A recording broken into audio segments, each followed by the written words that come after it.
Today I'll be showing you this new telescope mount that I built. So I purchased this telescope without the tripod. The optical tube assembly was in great condition. The mirrors were fine, the eyepieces were fine. All that was missing was a tripod. So I thought I might actually build the Dobsonian mount for the small telescope just to see how it works out. The telescope disassembled comes in several pieces. There's the optical tube there, the base of the Dobson mount, the actual mount itself, and the mounting ring for the actual telescope. I'm just going to quickly put it together in front of you. So there's the main base with the Teflon strips, and there's the actual mount itself.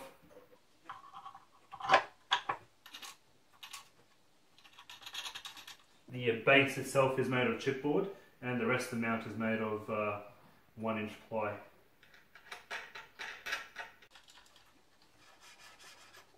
And then we assemble the bottom half of the telescope mounting clamp.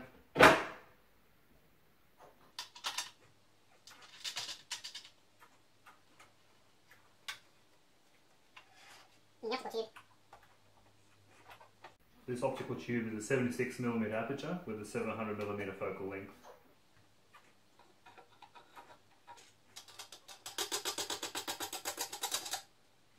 Now that it's clamped on, date in altitude and an azimuth.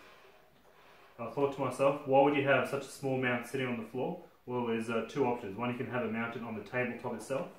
While it's sitting on the actual floor, you can still actually make use of it, and I'll show you in a minute. But it's relatively smooth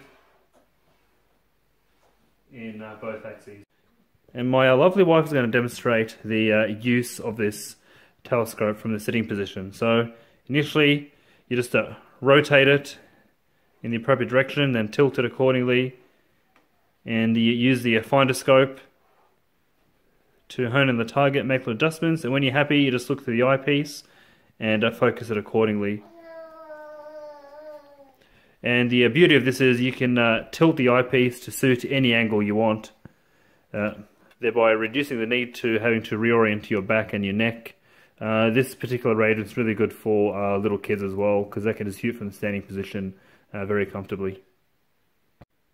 So obviously there's major differences between this telescope and this one. This is a 12.5 inch. This one's only 2.5 inch. However, you can still be you'll be surprised as to how much detail you'd see with a small telescope like this. So just because it's small, don't discount it.